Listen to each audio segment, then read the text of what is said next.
are working on a GMC with the 4.2 straight 6. We're getting misfire in cylinder 5. And the code for this guy right here, variable timing solenoid.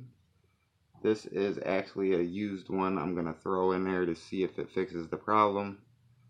The only thing you really have to do to get this out is you have to remove the power steering pump, and we are going to show you how to do that.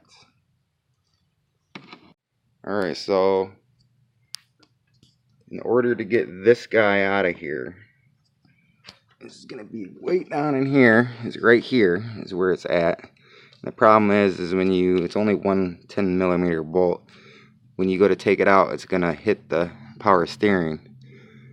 So the hardest part of the whole thing is just to take your belt off, get the power steering. I don't know if I'm going to have to take it all the way off or not. I'm going to have to get in there and I'll show you guys. I'm hoping it's just the top bolt and maybe I can slide it over just enough to get this out. But the first thing you're going to want to do is take your belt off. So basically, you just put your ratchet or your breaker bar right down there in the tensioner, and then you just pull it to the right and slip the belt off.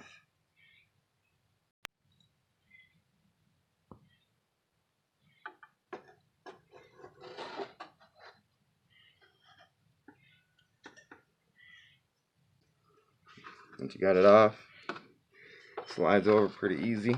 Just leave it kind of hanging. So in order to move power steering pump out of the way in order to get to my solenoid, it was pretty easy. I didn't even take my air box off. It was just 3 1/2-inch bolts. Pretty much typical power steering where you just stick your extensions straight through the holes, and there it is. That's all you really need. You don't gotta take none of the hoses off or nothing. And then just unplug it and take your little safety clip off. Unplug it. One little 10mm bolt. Let's using my little extension. Comes right out. Once you get the bolt out,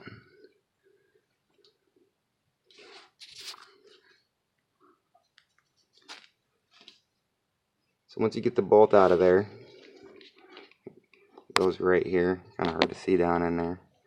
Just the one bolt, you just grab a hold of it and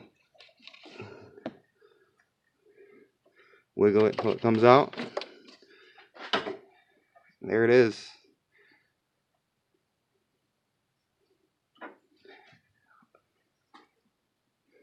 Basically, you're supposed to just check out the screens and see if it's clogged up or anything. This one looks pretty clogged up on the screens. I don't know if it picks up in this middle portion here. This middle portion right here looks pretty clogged. So I don't know if that's what caused it to go bad or not, but brand new ones between 40 and 60 bucks depending on where you go. And put it back in, same process, to slide it in there, one bolt, plug it in. Line your power steering back up, 3 bolts. Put your belt back on and you're done. There it is, all back together. So like I said, about a 30-minute job altogether. Power steering pump's pretty easy to go back on. I just recommend starting each bolt by hand. That way you know what's going on even. And then that's about it. It's all done. Don't forget to like and subscribe.